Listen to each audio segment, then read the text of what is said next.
할렐루야. 하나님 말씀은 이사야 25장 8절 말씀입니다. 페이지수로 995페이지 이사야 25장 8절 다 찾으셨으면 다 함께 읽어보도록 하겠습니다. 시작. 사망을 영원히 멸하실 것이라. 주 여호와께서 모든 얼굴에서 눈물을 씻기시며 자기 백성의 수치를 온 천하에서 제하시리라. 여호와께서 이같이 말씀하셨느니라. 아멘. 제목을 따라 할까요? 천하의 눈물을 제하신다. 다시 한번 천하의 눈물을 제하신다. 본문 말씀에는 사망을 영원히 없애버리겠다는 거예요.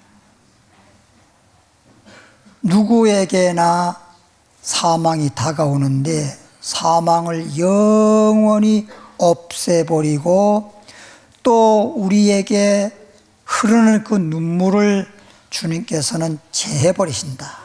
눈물을 씻어주신다. 이런 내용의 말씀입니다.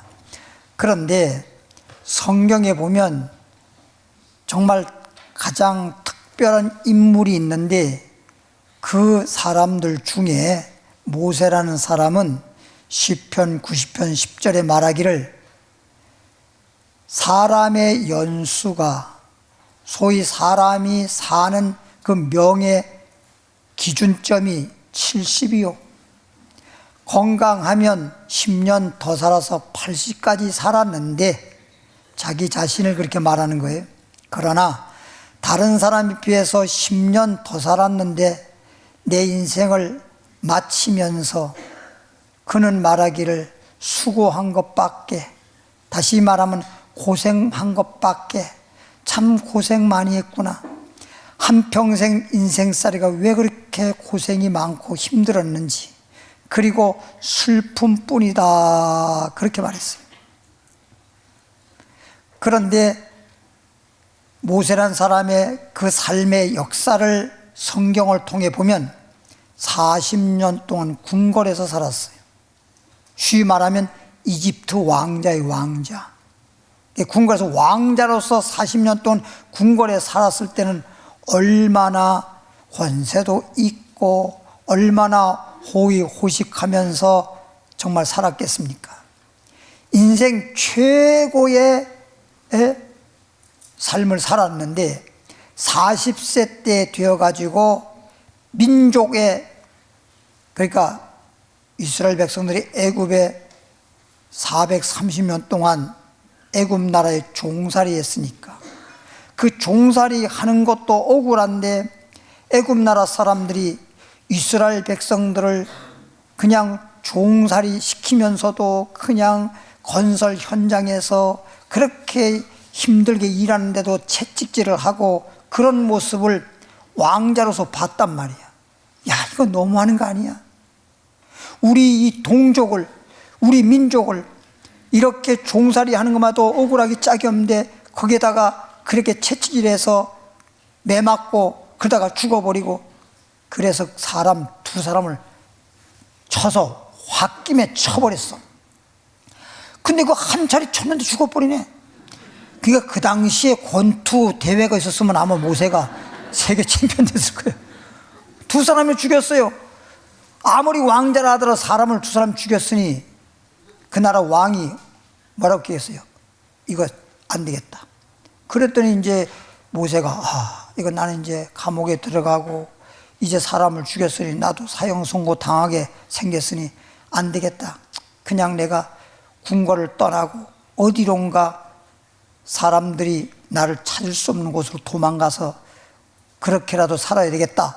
그래가지고 사람이 살지 못하는 광야로 도망갔단 말이에요. 소위 말하면 사막이라면 사막. 사람이 살지 않는 곳에 가서 거기서 광야에서 40년, 그러니까 궁궐에서 40년, 광야 사막에서 40년 동안을, 그러니까 최고의 인생을 궁궐에서 최고의 밑바닥에 가장 밑바닥의 삶을 40년, 그래서 80년. 그러면서 눈물을 흘리면서 내 인생이 이렇게 맞춰지는 거로구나. 고생만 많이 했구나. 내 인생이 너무 힘들었구나. 그리고 슬펐다. 결론은 슬펐다는 그저 계약서에 도장 찍듯이 슬펐다. 그리고 이제 죽으려고 하는데 하나님이 부르셔서, 여러분 쉽게 영화를 봐도 알지만 위대한 선자로 쓰임받아서 최고의 복 있는 사람이 됐잖아요. 또 한 사람은 솔로몬이라는 사람이에요. 여러분들 뭐 솔로몬이라고 하는 이름은 누구나 모를 사람이 없잖아요. 예. 어떤 권사님이 내가 솔로몬 얘기했더니 말씀 듣고 난 다음에 엘리베이터에서 저를 만났는데, 목사님 솔로몬이가 뭐 하는 사람이에요? 그런 분도 있긴 하더라고. 솔로몬이는 왕 중에서도 역대 가장 부귀 영화를 누린 사람이 솔로몬이잖아요. 솔로몬이는 자기가 젓가락도 다 금이야. 금수저야, 진짜 한마디로 말하면. 그렇게 살았던 사람인데, 솔로몬이가 전도서 1장에 보면 죽음을 바라보고 죽음을 눈앞에 두고 하는 말이 헛되다.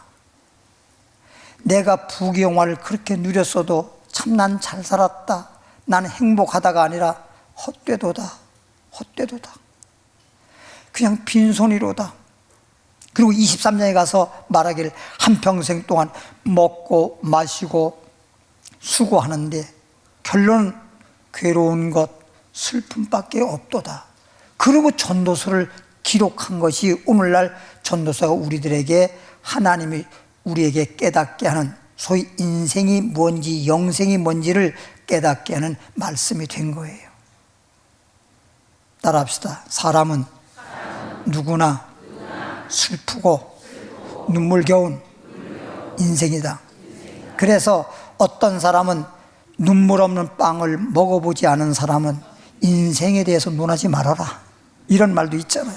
그러니까 사람은 살면서 아무리 잘 살았다 하더라도 어쨌든 눈물을 흘려보지 않고 사는 사람 없어. 다 눈물겨운 삶을 살게 돼 있는데, 따라합시다. 하나님께서 우리의 눈물을 제하신다, 씻어주신다, 사망도 영원히 없애주신다, 그리고 영원한 생명, 영생을 주신다. 이거잖아요. 이거보다 더 기쁜 소식이 어디 있습니까? 그러면 시작하겠습니다. 예레미야 14장 17절 18절. 왜 그렇게 눈물겨운 삶을 살았는지 한번 보겠습니다. 예레미야 14장 17절부터 18절 말씀 보니까 이런 말씀이에요. 너는 이 말로 그들에게 이르라. 예레미야 선지자를 통해서, 오늘날로 말하면 예레미야 목사님을 통해서 모든 사람들에게 이런 말을 전하라고 하나님이 말씀하는 거예요. 너희는 모든 사람들에게 이 말을 전해주어라. 내 눈이 밤낮으로 그치지 아니하고, 눈이 밤낮으로 밤에나 낮이나 그치지 아니하고 눈물을 흘리니, 낮에도 눈물을 흘리고 밤에도 눈물을 흘리고, 이는 처녀 딸 내 백성이, 그러니까 처녀라고 하는 의미는 우리 주님이 신랑 되신 예수께서 다시 오실 때 예수님이 신랑이라고 비유하고, 우리 믿는 사람은 마치 예수님의 신부감으로 이렇게 비유해서 하는 말인 것입니다. 이는 처녀란 말이에요. 딸 내 백성이 큰 파멸, 중한 상처, 이걸 중한 상처란 말은 요것이 한글판 성경에는 중병이 걸렸다는 말이에요. 예? 사람이 살다 보면 파멸하는 경우도 있어요. 때로는 어떤 경우에 제가 이렇게 상담을 하다 보면 파산하기 위해서 상담하러 오는 분도 계세요. 여러분, 오죽하면 파산하겠습니까? 파산은 웬만하면 안 합니다. 안 하려고 하는데 어쩔 수 없으니까 파산하는 거예요. 큰 파멸과 중한 상처나면 중병에 걸려서 망함이라. 결국은 파멸 때문에 망하고 그 다음에 병들어서 사망 죽으니 망한 거지 뭐야. 18절에 보니까 내가 들에 나간 즉 칼에 죽은 자요, 내가 성읍에 들어간 즉 기근으로 병든 자며, 기근이 있어가지고 먹지 못해서 병든 자라 그러는데 왜 못 먹었는데 병이 들었나요? 혹시라도 그렇게 의문시하는 분이 있을까봐 조금 설명을 드리면, 당뇨 환자보다 당뇨 환자들은 먹어도 다 어디로 나가? 뇨로 나가. 당이 뇨로 나가잖아. 소위 당이란 말은 우리가 먹은 음식이 소화가 되면 포도당으로 바뀌어지거든. 그게 우리에게 에너지가 되어서 건강을 유지하게 되는 건데, 이게 다 당이 포도당, 당이 뇨, 소변으로 다 나가버려. 뭐다 나가버려.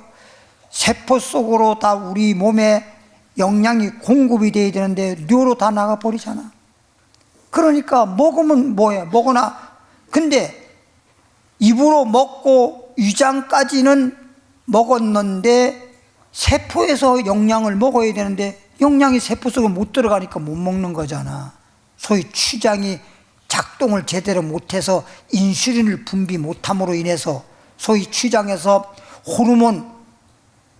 호르몬이 그게 인슐린 호르몬이라고 하는 것인데, 그게 분비됨으로 인해 가지고 인슐린이 당을 이끌고 세포 속에다가 주사 놓듯이 집어넣는 역할을 하는 건데, 췌장이 좀 망가지고 작동이 제대로 안 돼가지고 인슐린 분비를 못하다 보니까 당이 세포 속으로 못 들어가는 거예요.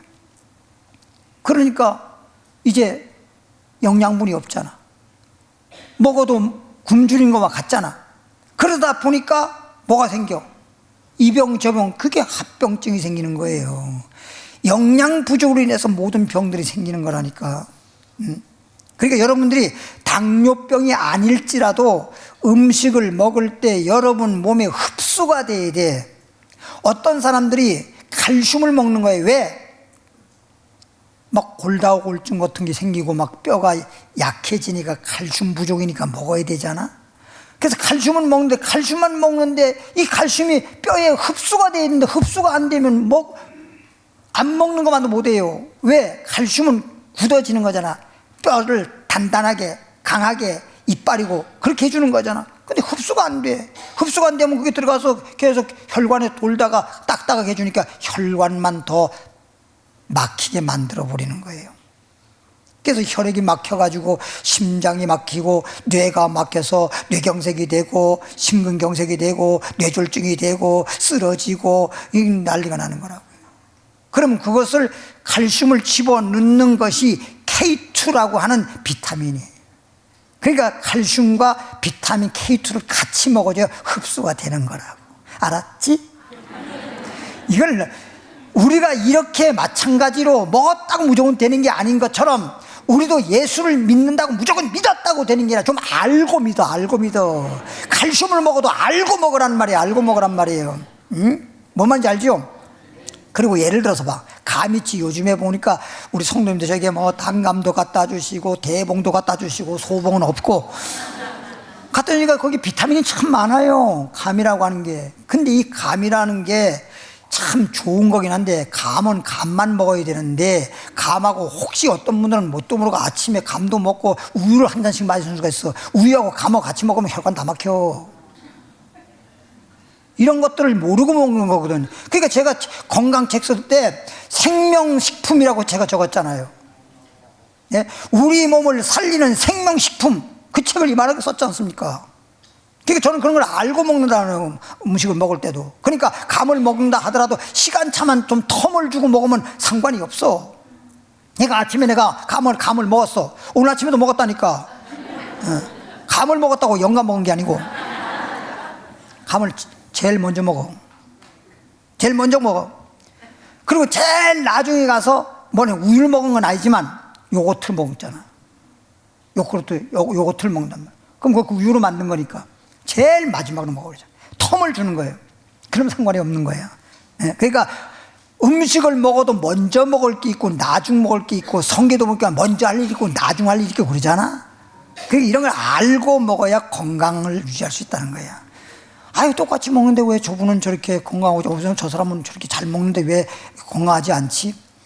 여러분, 음식에 건강식품도 있지만 그 먹는 것도 순서가 있고 때가 있는 거야. 아무거나 막 먹는 거 아니야.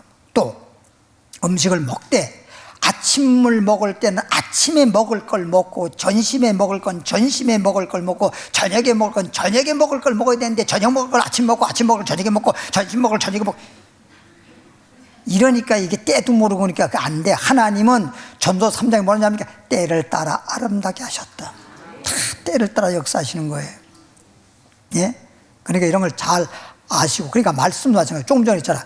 먹더라도 알고 먹듯이, 믿더라도, 예수를 믿더라도 좀 알고 믿어야 돼. 그래서 하나님 말씀을 여러분들에게 가르쳐 주는 거야. 이게 뭐냐? 설교라고 하는 거야. 할렐루야. 그러니까 여러분 이걸 잘 듣고, 하나님 말씀을 잘 듣고 말씀대로 여러분이 살아가면 영혼도 잘 되고 건강하고 범사에도 복을 받아 형통하고 눈물이 씻겨지고 기쁨이 생기고 행복할 텐데, 이런 걸 모르고 그냥 아무것도 모르고 자기 방식대로 자기 마음대로 그냥 살아가는 거예요. 그냥 음식을 먹어도 자기 멋대로 먹잖아요. 그냥 자기가 육체가 혓바닥이 좋아하는 대로만 먹잖아요. 내 몸에 건강하게 좋아하는 걸 먹어야 되는데 자기 몸대로 먹어버리잖아요. 그러니까 잘못되는 거라니까. 어떤 사람은 그러다, 아유, 목사님 늘 뭐 건강 얘기 많이 하시는데 나는 요즘 막 먹어도 괜찮은데. 여러분, 이슬비 올 때 뭐 좀 맞아봐자 괜찮은데 이슬비도 계속 맞으면요 옷 젖어. 그게 차츰 나중에, 그래서 그게 나중에 가면 큰 병이 되고, 큰 병이 돼서 죽게 되면 그때서 후회한들 뭐 하겠어요? 응? 눈물 흘리면 소용없는 거지. 그래서 이렇게 해서 파멸과 중병에 걸려가지고 병들고, 그런데 선지자나 제사장이나 알지 못한다. 이 뭔 얘기냐면, 이런 것들을 좀 잘 알려줘서, 선지자, 제사장은 목사, 오늘날 말하면 주의 종들을 말하는데, 주의 종들이 좀 그런 걸 좀 알려줘서 성도들이, 하나님 백성이 파멸이 아니라 축복으로, 병든 자가 아니라 건강으로, 막 마음속에 그냥 막 슬픔이 아니라 기쁨으로, 불행이 아니라 행복으로 그렇게 이끌어주는 역할을 해야 될 거 아니야. 의사라고 하면 병자를 고치는 것처럼 주의 목자들은 여러분들을 복이 없는 사람으로, 복 있는 사람으로, 죄인이라 하더라도 의인으로, 슬픔을 기쁨으로, 이렇게 여러분들을 영적으로 양육해야 되지 않냐, 이런 얘기예요. 근데 제사장들과 선자들이 알지 못한 땅으로 두루 다니면서, 아무것도 알지도 못하면서 두루두루 다니면서 백날 제사장 노릇한다, 선자 노릇한다 해봐야 모든 성도들을 다 파멸에 이르게 만들고, 모든 성도들을 병들게 만들고, 모든 사람들을 다 망하게 만들어버렸지 않냐 라고 주님 에레미야를 통해서 하나님께서 책망을 하고 계시는 거란 말이에요. 에레미야 애가로 가겠습니다. 여기서 애가란 말은 슬플 애자예요. 노래, 가짜. 그래서 슬픈 노래란 말이에요. 에레미야가 얼마나 슬퍼하면서 말이에요. 에레미야가 3장 48절 말씀 보니까 딸 내 백성이라면 하나님 백성을 하나님께서는 딸이라 그래요. 처녀. 예수님이 신랑, 이렇게 비유적으로 한 말입니다. 딸 내 백성의 파멸로, 딸 내 백성의 파멸로. 조금 전에 말했잖아. 14장에서 17절에 파멸로 내 백성이 망하는구나. 또 병들어서 망하는구나.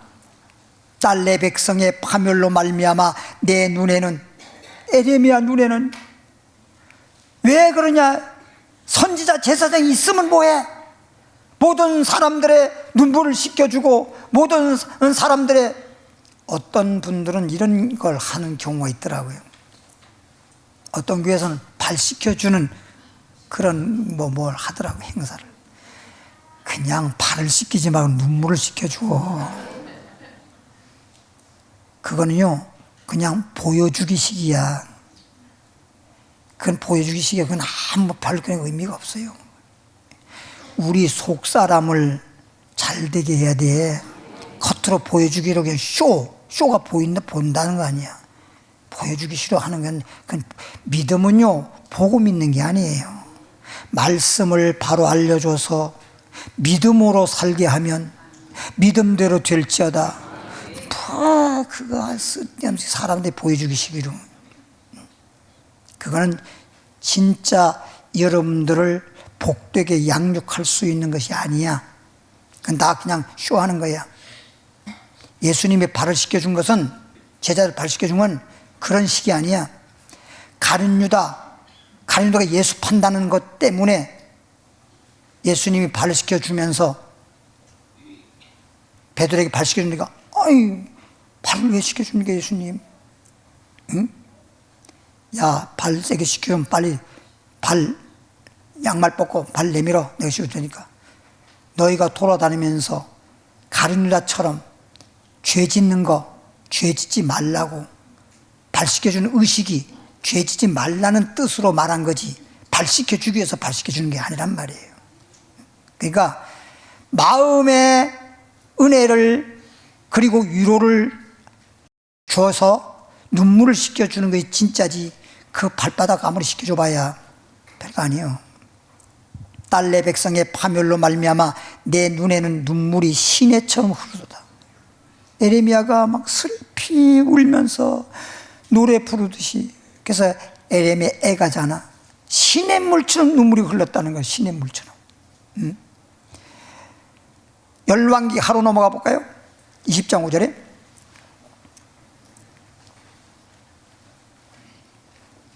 에레미야 애가에서 에레미야 선자는 탄식하면서 눈물을 흘린 거잖아요.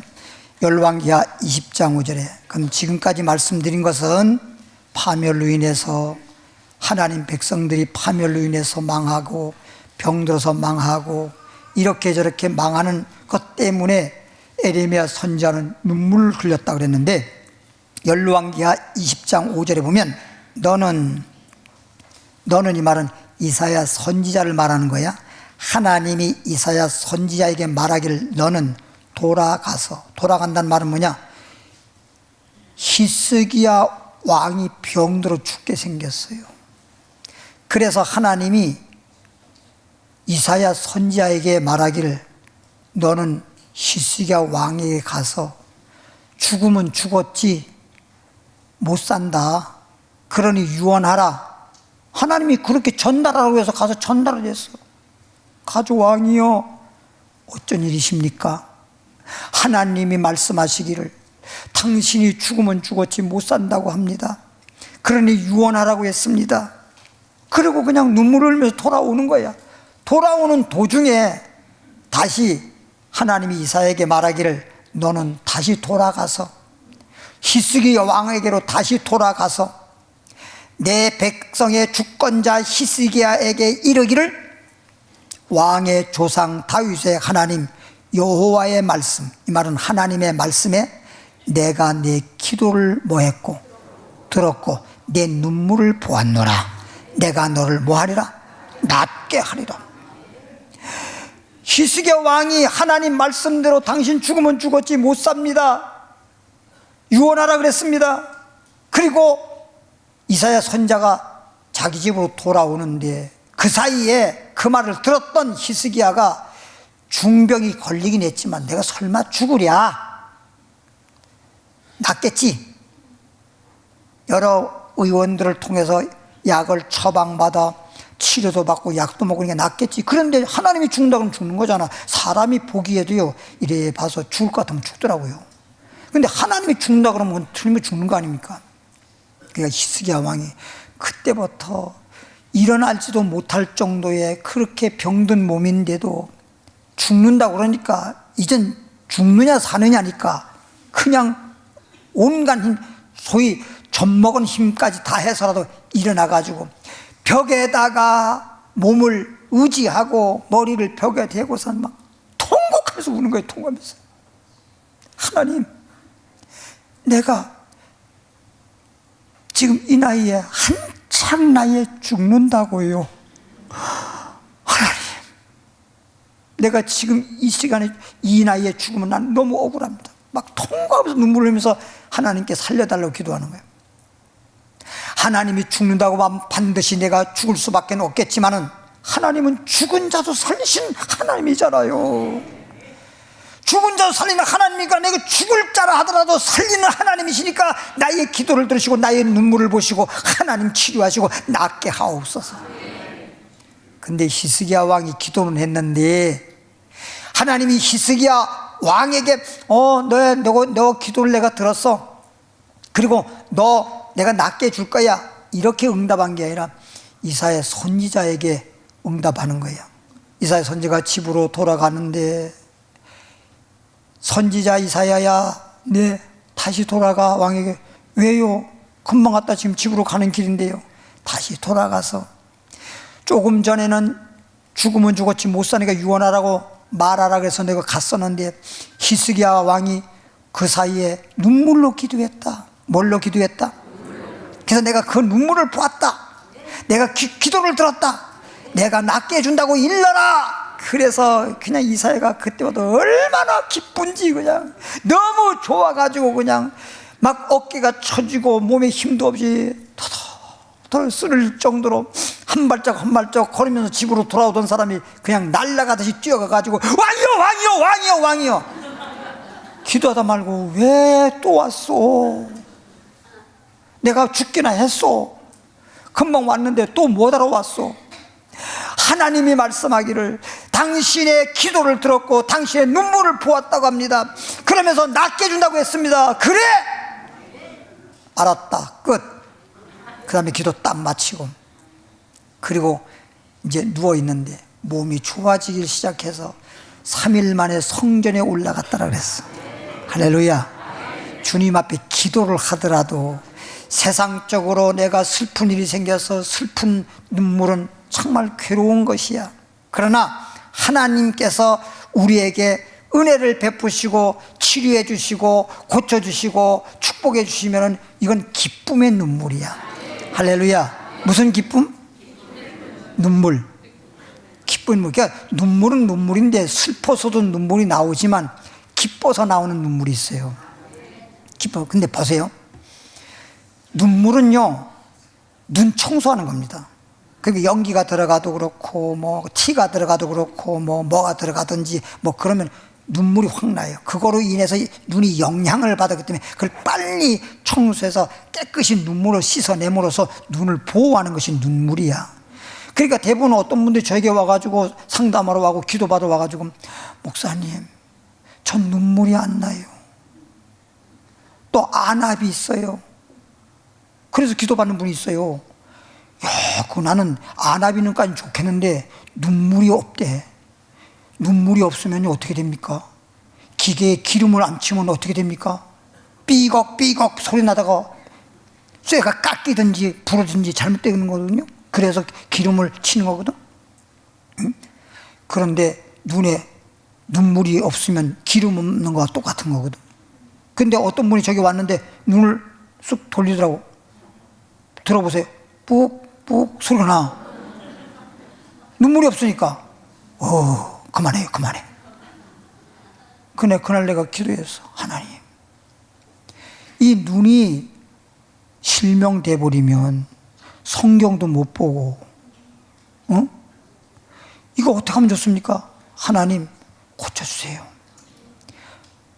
눈물구멍이 막혔다고 그런데 병원에 가보니까 눈물구멍이 나오는 눈물구멍이 있고 눈물구멍이 또 눈물이 나왔다가 들어가는 구멍이 있어. 이게 순환이 되는 거거든. 우리 집으로 말하면 상수도가 있고 하수도가 있는 것처럼. 근데 이게 눈물구멍이 막 나오는 구멍이 눈물이 안 나오니까 메말랐고 들어갈 것도 없고 흘릴 것도 없는 거예요. 네. 그래서 기도해달라고 해서 난 평생에 목사를 해봐도 눈물구멍 막힌 거 뚫어달라고 기도해 본 적이 처음이야. 그런 걸 처음 당해봤으니까.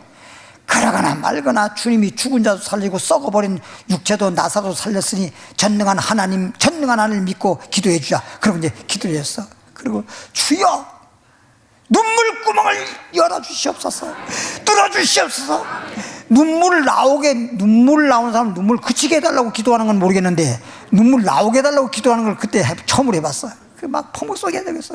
그랬더니 막 기도를 했더니 아이고 아이고 기도 받아서 아이고 눈물은 나오라, 눈물 나오라. 그 기도 끝났어. 근데 눈물이 막 나오는 거야. 뭐가 나와? 눈물이 막 나오는 거야. 그래서 목사님 너무나 감사해요, 눈물이 나왔어요. 그러고 갔어. 근데 오후에 또 왔어. 왜 왔냐 그랬더니 눈물이 너무 나온대. 이런 나와도 탈이야. 눈물이 너무 나와서 이거 어떻게, 눈물이 앞을 가리고, 눈물 너무 나와서 뭐 눈물 때문에 보이지도 않고 못 살겠다는 게, 눈물이 너무 나가 눈이 막 그냥 이거 뭐가 생기고 막 피부 이상하게 생겨버려서 눈이 시뻘겋고, 그 눈물도 계속 나면 또 안 되겠더만. 그리고 그게 모든 건 다 알맞게 적당하게 해야 돼. 너무 나온다 해서 다시 눈물을 또 안 나오게, 안 나오면 어떡해? 주여 적당하게 나오게 해주시옵소서. 아따 힘들다. 그로부터 눈물이 정상적으로, 눈물이 눈에만 촉촉할 정도로 정상적으로 하나님 만들어 주셔가지고 그 다음부터는 안 찾아오더라고. 그러니까 이게 눈물도 참 따라합시다. 슬픔의 눈물, 기쁨의 눈물. 우리는 예수 안에서 기쁨의 눈물만 있을지어다. 할렐루야.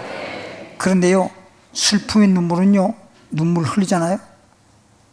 눈이 얼마나 눈물로 인해서 눈이 얼마나 영향을 주는지 안 좋아요. 눈이 슬픈 눈물을 많이 흘리면요, 눈 다 망가져요. 눈물도 안 좋은 거기 때문에. 그런데 봐요, 기뻐서 눈물 흘린 거 있잖아요. 이것은 눈에 영양제예요. 최고의 영양제가 눈에 기뻐서 나온 눈물이에요. 그러니까 봐, 우리가 막 이렇게 좋아지면 막 웃는다든지 즐거워진다, 그러면 뇌에서 뭐가 나온다 했어요? 엔돌핀이 나오고, 그보다 더 강하게 도파민이고 나오고, 뭐 이런 게 나오지 않습니까? 이런 게 나오게 되면 엄청나게 그냥 건강에 좋은 거예요. 오죽하면 막 아픈 것도 그냥 안 아파버려. 그러니까 진통제바 갔다고 할 정도로. 그런 것들이 기쁠 때 엔돌핀이나 그보다 더 강한 도파민 같은 게 막 나오는 거예요. 그러니까 기뻐할 때 성경에 마음의 즐거움은 내 몸에 양약, 이보다 더 좋은 보약이 없어요. 그러니까 성경에는 항상 주 안에서 뭐하라? 기뻐하라. 다시 내가 너에게 말하노니 기뻐하라. 그냥 하루를 살더라도 기쁘게 사세요. 근데 우리가, 어떤 분들이 그러더라고 저보게, 목사님 맨날 기뻐하라 하는데 좋지요, 기쁨 좋은데, 기쁜 일이 안다고 참 슬픈 다가오는데 어떻게 해요? 참 근심이 있는데 어떡하냐고. 그래요, 사람은 다 근심이 있어요. 여러분이 볼 때 아이고 목사님은 참 기쁨만 있고 행복 같다, 나도 근심이 있어요. 나라고 근심 없는 거 아니에요. 다 나름대로 근심이고, 내 개인적 근심도 있지만, 농부가 자기 몸 때문에 보다도 농사 곡식이 잘 자라야 되는데 농사 질 때 곡식이 시들거나 그러면 또 근심하잖아요. 그러듯이 여러분을 위해서도 근심이 된다니까. 하나님, 여러분이 저에게 찾아오지 않더라도 때로 이래, 어떻게 설교하다가 또 여러분의 교회 오는 모습을 보고, 저 권사님 건강이 좀 약한 것 같아요. 하나님 아시지요? 주님 건강 주세요. 건강에 살시다가 하나님 앞에 편안하게 갈 수 있도록 도와주세요. 내가 이렇게 기도하는 걸 아는지 모르는지. 그렇지만 그렇게 때로는 그런 게 있어요. 이사야 38장 5절에 그래서 히스기야 왕이 이렇게 기도하고 눈물을 흘렸을 때 하나님이 치유해 주신다, 이런 응답이 왔는데, 38장 5절 볼까요?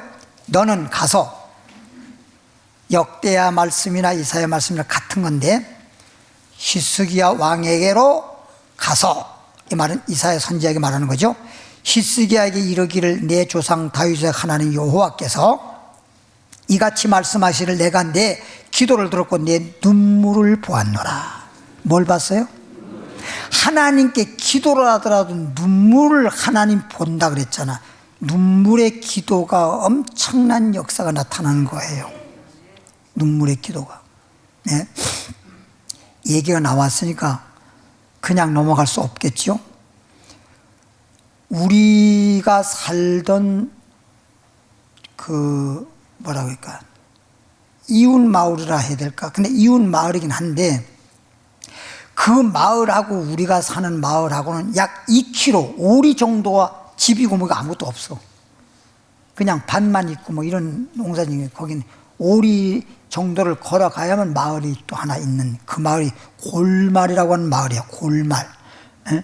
골로 가는 마을인지 뭔지 모르지만 골말이라는 마을인데, 거기에 우리 친척집에 한 분이 사셨거든. 근데 거기에 이제 살던 친척집, 바로 옆집에 살던 집이, 정말 거기 옆집에 우리 이제 친척 살고 또 옆집에 살고, 그 다음에 지금 방금 제가 말하고자 하는 그 집이 살았는데, 요 친척집 옆에 사는 그 집에, 요 옆집에 살던 이 집의 아이가 그 중간에 사는 그 집에 저녁 때, 겨울철인데 저녁 때, 겨울철이라도 먹을 게 없어가지고 아이들이 배가 고프니까 옆집에 가가지고 밥을 훔쳐 먹었어. 근데 우리 어렸을 때는 밥을 어디다가 내비두느냐, 솥에다가 넣고 뚜껑을 닫아놨어. 솥을 열어서 밥을 먹고 뚜껑 닫아. 그래서 밥을 거기서 막 먹었어. 그러다가 들켰어. 그 사람이 그랬으면 배가 고파서 저렇구나, 그렇게 이해해 줬으면 좋을 터인데, 자기들도 어려운 시절이니까 그 아이를 붙잡고 그 집에 가가지고 그 아버지 앞에 가서, 여보시오, 당신 아들이 말이야 우리 집에 와서 밥을 훔쳐 먹었다 이거야, 이 도둑놈의 새끼 말이야 하고. 그냥 그러니까 뭐라고 해야 할 말이 없잖아. 응? 그래서 그 집에 어머니, 그 훔쳐 먹은 아이의 어머니가, 제가요 우리 저녁에 밥하면요 깡냉이 밥이지만 밥 한 그릇 갖다 드릴 테니까 그냥 화 푸시고 돌아가 주세요. 그랬더니 저녁에 밥하면 밥 한 그릇 갖고 와! 그러고 가버렸어. 요즘 같으면 뭐 그러지 않겠지요. 요즘엔 뭐 굶는 시대도 아니니까. 그런데 저녁에 밥을 해서 갖다는 줬지만 저녁 식사 끝나고 아이에겐 밥도 주지 않았어, 그 아버지가. 그리고 식사 끝나고 난 다음에 옷을 벗겼어. 상체고 하체고 싹 다 벗겨버렸어. 그래서 종아리를 매를 때리는데, 여러분 옛날의 사람들은요 진짜 무지막지해요. 저도요, 우리 아버지는 일찍 돌아가셔서 우리 아버지 살았으면 나 태어났으면 나 죽었을지도 몰라요. 진짜 아버지 얼굴도 모르고 아버지 이름도 못 불러봐가지고 그러긴 한데, 그 당시로 가만히 생각하면 우리 아버지 돌아가시고 난 다음에 내가 태어난 게 참만 다행이요. 내가 여러분 얘기했잖아요. 우리 형님은요 여기에 좀 뭐가 뭐 옛날 종기잖아. 종기가 좀 머리에 좀 여기까지 좀 생겼다고 해가지고 우리 아버지가 우리 형님을 갖다가 딱 갖다 깔고 딱 올라 앉아 가지고 놓고 식칼 갖다가 찢어버렸어요. 딱 째버렸어요. 그냥 생사를 쬐어요. 그리고 난 다음에 쫙 벌리고 난 다음에 거기다가 소금을 갖다 탁 집어넣고서 그냥 싸매놔 버렸어요. 그러니 그런 정도면 내가 늦게 태어난 게 천만다행이지. 그잖아요. 근데 우리 어머니도 아버지 같진 않지만, 그냥 내가 뭐 잘못했는지는 모르겠지만, 그냥 뭐 내가 진짜 솔직히 말해서 난 잘못한 거 별로 없어요. 우리 어머니가 혼자 사시잖아요. 잔치집에 갔는데 막 거기서 막 춤추고 막 노래하고 막 놀고 그러는데, 세상에 아저씨들 잠깐만 우리 어머니를 잠깐만 그냥 그러잖아요. 그러니까 내가 그게 어렸어도 그게 보기가 안 좋은 거야. 왜? 난 다른 건 생각 안 했는데, 저러다가 우리 어머님이 어떤 남자 만나 우리를 버리고 가버리면 어떻게, 가지마오 나를 부르고 가지마오. 그것이 걱정이 된 거예요, 나는. 그래가지고 그 어머니한테 가자고, 집에 가자고, 엄마 집에 가자고. 그랬더니 우리 어머니 한창 지금 술 마시고 노래하고 즐겁게 노는데 잔치집에서 가자고 자꾸만 때를 부리니까, 그것도 한두 번도 아니고, 그러니까 나중에 그냥 팥 딱 일어나가지고 가자고 나오죠. 잔치집에 집에 올 때까지 뒤에서 그냥 꿀밤 때리고 그냥 찬밤 때리고 그냥 주먹으로 때리고 그냥 억지로 요걸 하면서, 그래도 얻어맞으면서 나는요 그런 것이 없이 집으로 돌아오는 것이 그게 나는 편하거든. 얻어맞더라도 우리 어머니 시집가면 난 난리 나니까. 그러니까 좋다 그러면서 얻어맞아서 울면서 집에까지 왔는데, 그 정도 했으면 그만하고 말아야지. 와서 부적갱이 있잖아요, 부적갱이. 그걸로다 그냥 막 종아리 때리는데, 어리니까 우리 어머니 한 손에 내 두 손을 딱 잡아도 내가 꼼짝을 못해. 어르신이 일하시는 분들이니까 힘도 세. 그리고서 한쪽에 부적갱이로 때리니까 맞는데, 매를 맞는데 그 얼마나 아파. 그러니까 맞아도 좀 덜 충격이 있으려고 때리면 이리로 도는 거죠. 때리면 도는 거죠. 막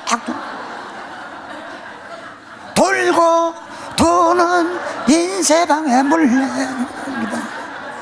와.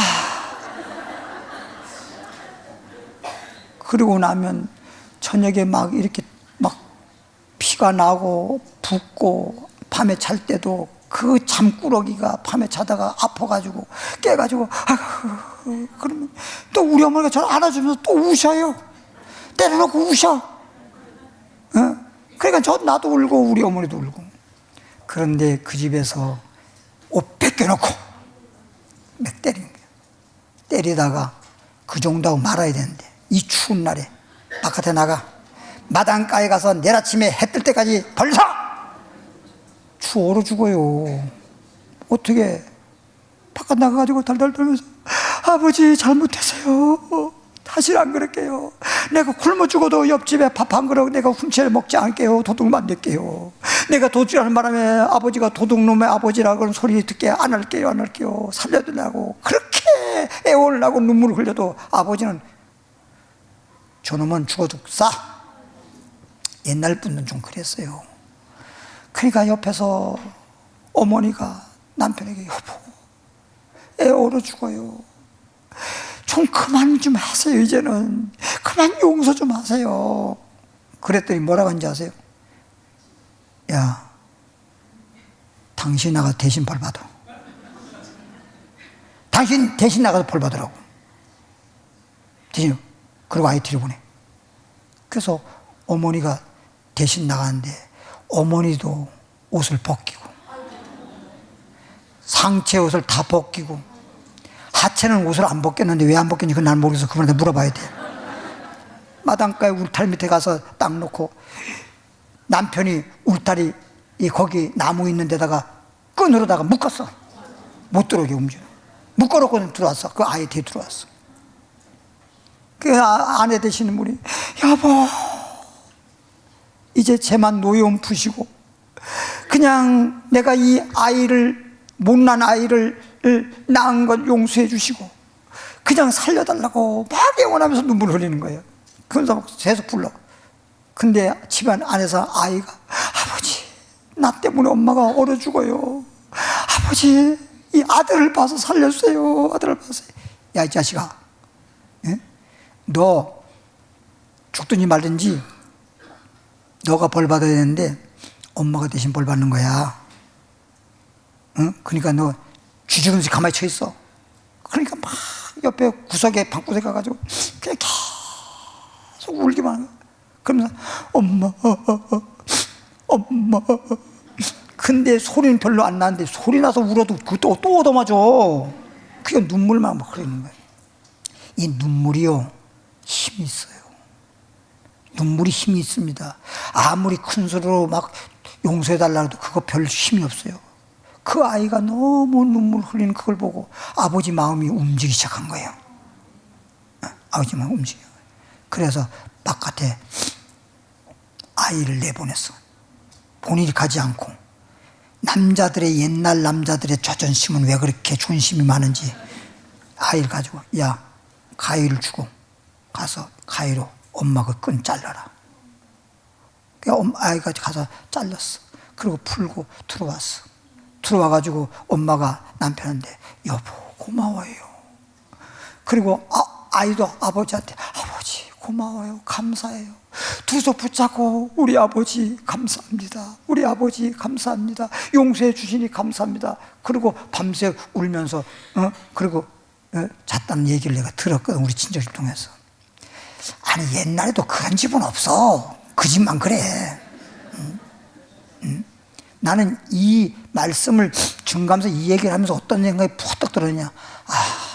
우리가 죄져가지고 죄의 싹은 사망, 영원히 형벌받고 영원히 지옥 갈 우리를 엄마가 대신 가서 그 울타리에 묶여있는 것처럼 십자가, 예수님이 십자가 지시고, 그래서 우리가 용서받았구나, 그래서 주님께 은혜 받았구나, 그래서 이게 우리가 눈물도요, 주님이 그렇게 엄마가 그렇게 하는 것 때문에 아이가 그 엄마의 그 은혜, 그것을 통해서 눈물이 나는 것처럼 은혜의 눈물이 있어야 돼. 은혜를 받으면 눈물이 나야 돼. 그리고 나 때문에 우리 엄마가 저렇게 했구나 하고 눈물 흘린 것처럼 우리 회개의 눈물이 있어야 돼. 따라합시다. 은혜의 눈물, 회개의 눈물.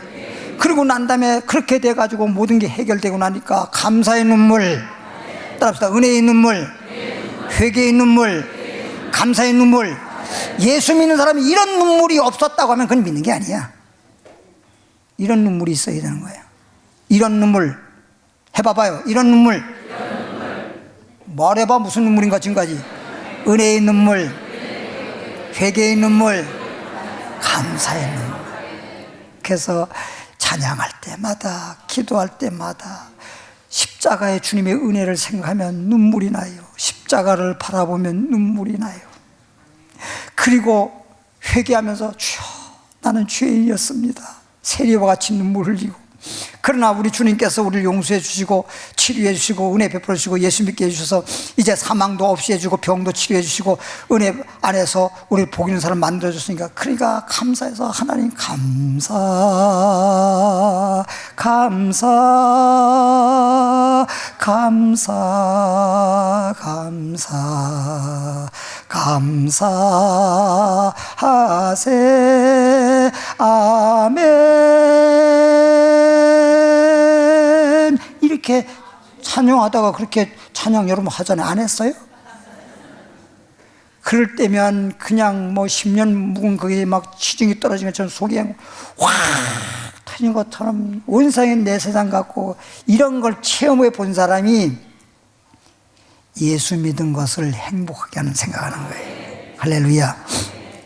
내가 내 수 안에 15년을 더하고, 고쳐만 준 게 아니라 앞으로 15년을 더 살게 해줬다잖아. 희생에 15년을 더 살게 해주시고, 14절에 보니까 나는, 히스기야 왕이 지금 고백하는 거야.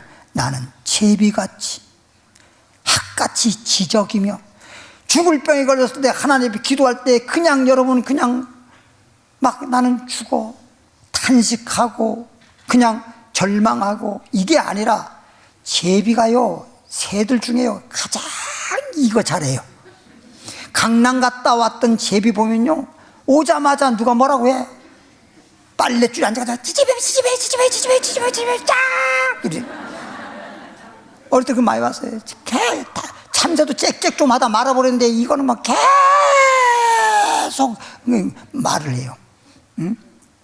그렇게 지적이며 학같이 지적이며, 그 다음에 비둘기같이 슬프며. 그래서 비둘기 눈은 항상 충혈이 돼 있잖아. 비둘기는. 비둘기는 울어도요, 모든 새는 운다라고 우리나라 말에는 표현을 하지 않습니까? 새가 운다. 근데 이 새가 우는데 비둘기 우는 거 보면 소리질러 안 울어요.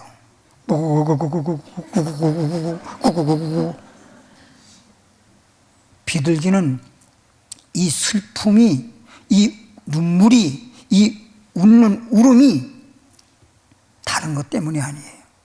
비둘기는 재혼이 없어요. 비둘기는 한 번 결혼하잖아요. 우리말로 표현하면 한 번 만나면요, 남편이 죽든 아내가 죽든 나 홀로 끝까지 살다 죽지 재혼이라는 게 없어요. 이게 비둘기예요. 소위 말하면. 그래서 비둘기를 갖다가 뭐 순결이라고 해요. 순결. 예. 근데 이 비둘기가 남편이 가고 아니면 아내가 가고 혼자 살자니까 얼마나 힘들겠어요. 생각해 보세요. 그러니까 그걸 견디고 참으려니까 예? 그러니까 그걸 삼키면서 최헌인가 가수 지금 고인됐지만 구름 나그네 그 노래 가사에 눈물을 삼키며, 나 그 단어만 알아. 얼마나 나그네의 삶이 힘들었으면, 눈물겨웠으면 눈물을 삼키면서 저 하늘에 구름을 보니 구름 나그네 정처없이 구름 나그네 그냥 흘러 올라가다가 구름이 안 보여. 그랬더니 뒷집에 아저씨도 어저께만 있더니 보니까 안 보여. 보니까 죽었어. 그와 같은 것이 인생이라는 거 아니야. 비둘같이 슬피 울며 내 눈이 뭐하도록? 쇠하도록 앙망하나이다. 하나님만 바라보면서, 하나님만 의지하면서, 나 하나님 없이 못 살아요, 하나님 나 살려주세요, 치료해 주세요, 그렇게 기도를 했는데 보니까 여호와의 내가 압제를 받사오니 나의 중보가 되옵소서. 주여, 16절부터 6부터 잘 들어요. 히스기야 왕이 병든 자 고쳐달라고 기도하는데, 병든 몸을 고쳐달라고만 하는 기도를 했더라면 하나님이 응답을 안 해줬을 거예요. 살려주지 않았을 거예요. 근데 여기서부터 잘 봐요. 기도하는 그 내용이 주여 사람의 사는 것이, 사람이 이 땅에 왜 사냐 이거지. 사람의 사는 것이 이에 있고, 사람이 왜 사는지를 지금 깨닫고 있는 거예요. 내 심령, 사람의 삶을 얘기하면서 심령, 내 속인 영혼을 지금 얘기하고 있는 거예요. 육체를 얘기하는 게 아니라 영혼, 심령의 생명도, 이 속사람의 생명, 겉사람의 생명은 목숨이지만 이 영혼이 살 수 있는 생명, 영혼이 죽어버리면 끝이야.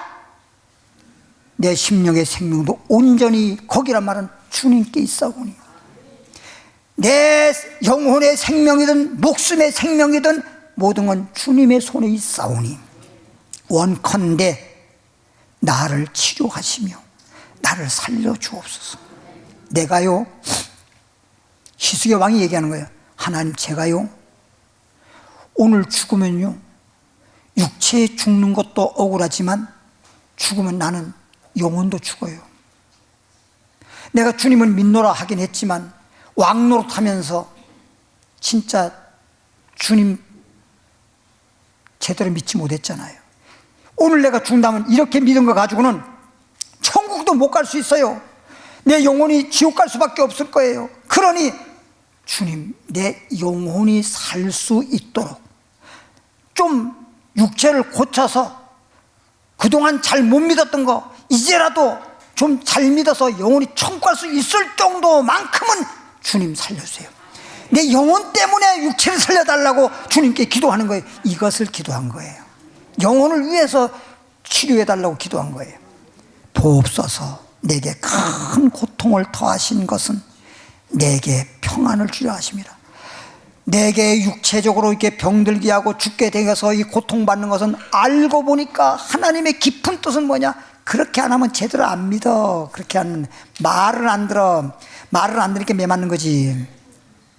이렇게 죽을 병에 걸리니까 그제서 하나님을 찾고, 그제서 눈물로 기도하고, 그제서 하나님을 찾고 그러잖아요. 그러니까 희생이 그걸 알았어.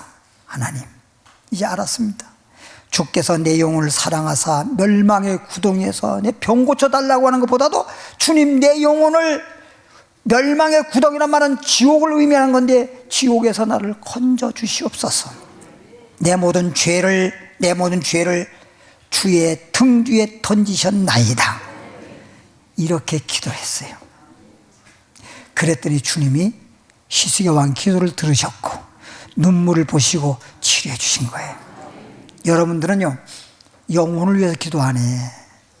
대부분 기도하는 걸 보면요, 물질적인 문제 있으면 물질적인 기도만 하고, 해결하다 기도하고, 몸이 아프면 아픈 것만 치료해달라고 기도하지, 영혼을 위해서 내 육체가 병들면은 내가 영적으로 주님을 믿고 섬기는 거 제대로 할 수 없으니 정말 주님 잘 섬기기 위해서라도 건강을 달라고 이렇게 기도를 해야 되는데, 제가 우리 교회 직원들 중에 한 분이 몸이 좀 아프셔 분이 계시거든요.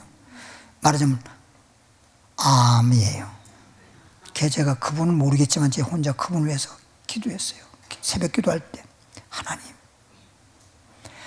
그분이 육체도 건강해야 되겠지만 하나님 성전에서 그분이 세상에 나가면요 교회에서 돈 버는 것보다 배는 더 벌 거예요. 그런 분인데 지금 교회에서 주님을 섬기느라고 일하고 있는데 저렇게 몸이 암이 걸려서 병들면 어떻게 되겠어요? 하나님, 주님께서 치료해 주세요. 그 영혼을 위해서라도, 정말 영혼 때문에 주님 성전에서 지금 일하고 있는 건데 주님 치료해 주세요 하고 기도했어요. 막 그분도 저희가 와서 눈물을 막 흘리고, 그냥 암이란 소리를 들으니까 그러지요. 암이란 소리 안 들을 때 들어보세요. 누구나 다 마찬가지예요. 남이 암 걸렸다고는 그냥 당사자 내가 아니기 때문에 그냥 남의 소리 들리니까 좀 덜하지만, 그 어떻게 이 정도밖에 안 되지만 당사자가 암이 걸렸다는 걸 딱 들어보세요. 그러겠나. 그런데 그리고 기도받고 이제 병원 가서 이렇게 딱 해봤더니 암은 암인데 그냥 이렇게 뭐 수술인가 뭔가 이렇게 받고, 그리고 항암주도 안 맞고 잘 됐어요. 맞아. 얼마나 감사한지 몰라요. 격려의 박수 한번 하겠습니다.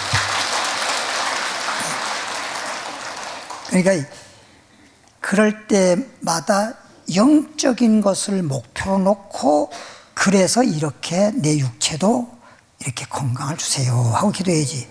건강 주면, 내 몸 아픈 거 하나님 앞에 건강 주세요. 건강 주면 또 건강 얻어가지고 뭐 하려고? 또 세상을 또 나가려고? 그러면 안 해준단 말이야. 주님을 잘 섬길 수 있으려니까 건강해야 됩니다. 그러니까 건강 주십시오. 이렇게 기도해야 된다는 거지. 따라합시다. 목적 있는 기도, 목적 있는 믿음. 내가 왜 믿어? 목적이 있을 거 아니야. 믿음으로 구원받으려고, 영생하려고.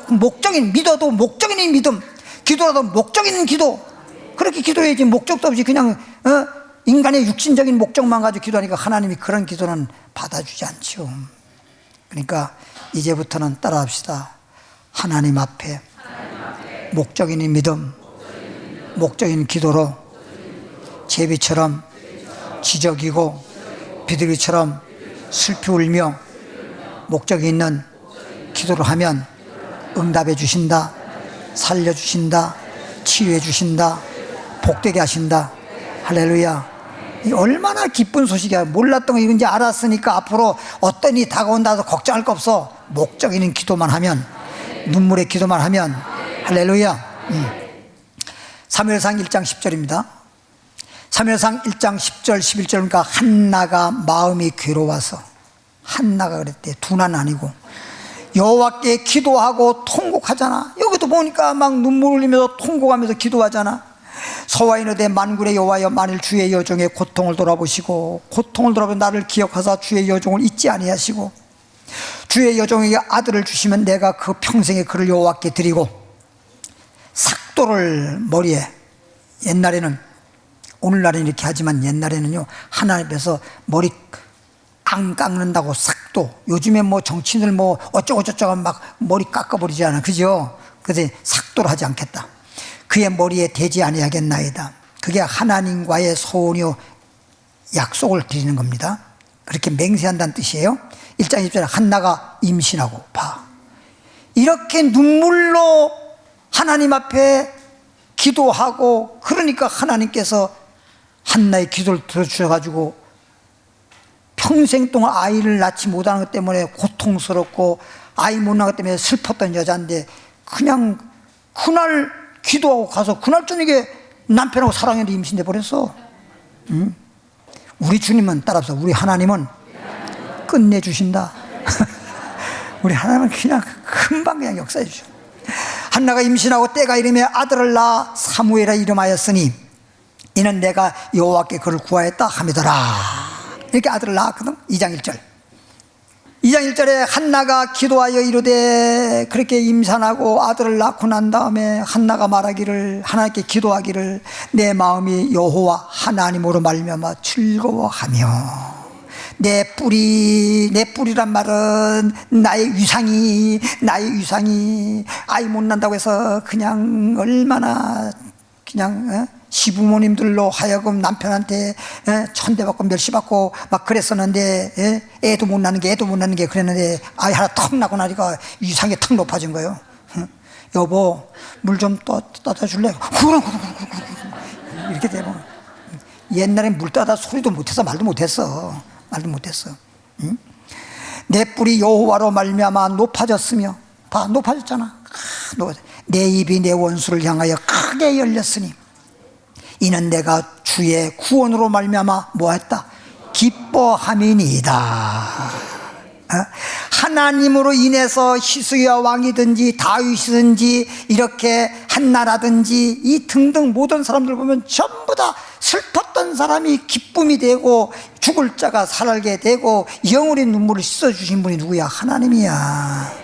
이런 하나님을 내가 믿고 하나님을 아버지라 부르고 하나님의 자녀가 됐는데 뭐이 걱정이래요?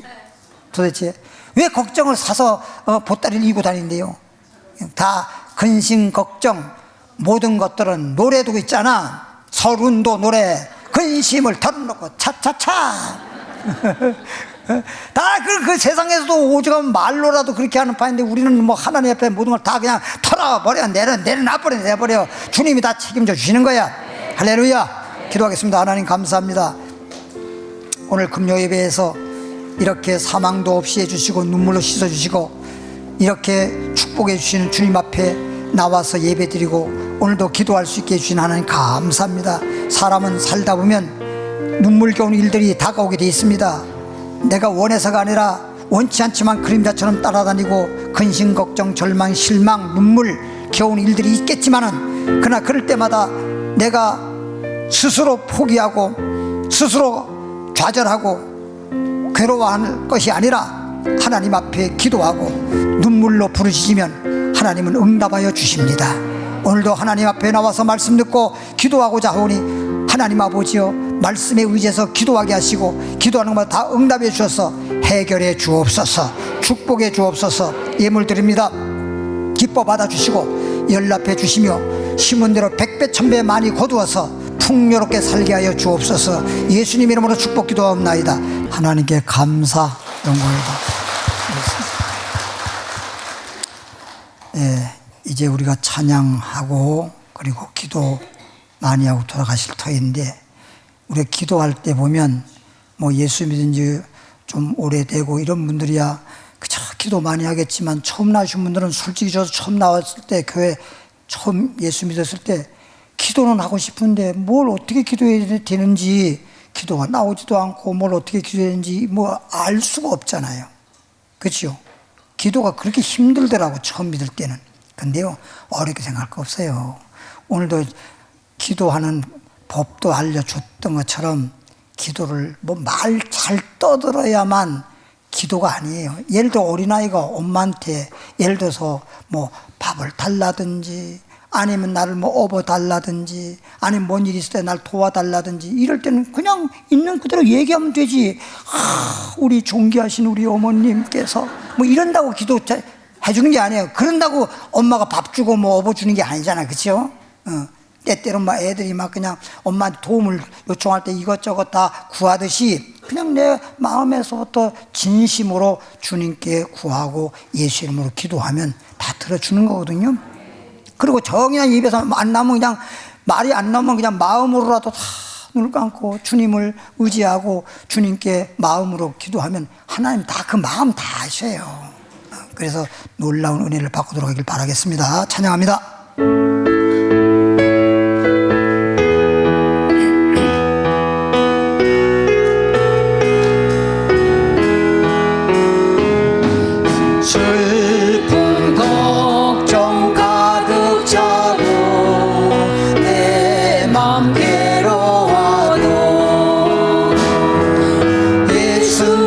십자가 위에서 내 죄를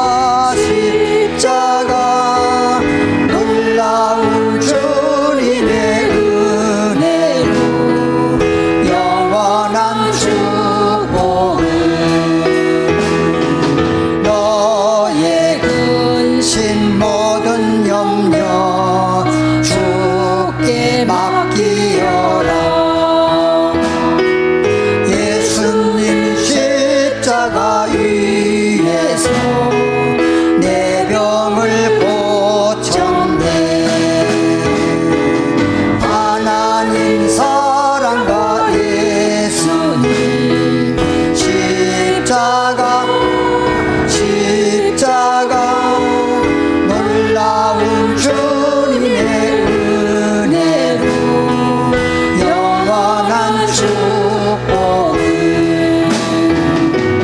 너의 눈물 상한 심령 주가 돌보신다. 예수님 십자가 위에서 내 짐을 풀었네. 하나님 사랑과 예수님 십자가 놀라운 주님의 은혜로 영원한 축복을. 아픈 자리에 손을 얹으시기 바랍니다.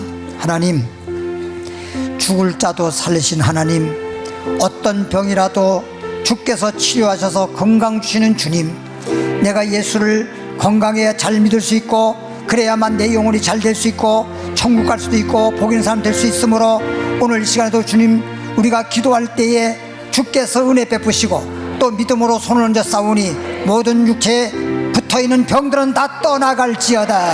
깨끗이 나을지어다. 치료될지어다. 하나님의 치료는 하나님이라 믿음대로 될지어다. 병에서 놓였느니라 고쳐졌느니라.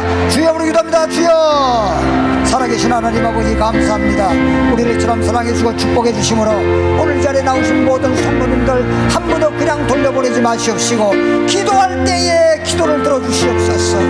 아버지 하나님, 입으로 기도가 안 나오면 마음으로 기도하고 정말 주님 앞에 눈물로 기도할 때에 하나님께서 저들의 눈물을 보시고 저들의 마음을 보시고 저들의 기도를 들으시고 아버지 응답해 주셔서 영혼이 잘돼같이 범사가 잘되고 강건하게 하여 주시옵시며 이제 내가 구하는 것, 소원하는 것, 소망하는 것 다 이루어짐으로 말미암아 이 땅에 사는 날 동안에서도 평안하고 행복하게 하시고 생을 마치면은 저 눈물도 없고 죽음도 없고 병드는 것도 없고 고통도 없고 괴로움도 없는 하늘나라로 가서 영생 복락 누릴 수 있도록 은혜 베풀어 주시옵소서.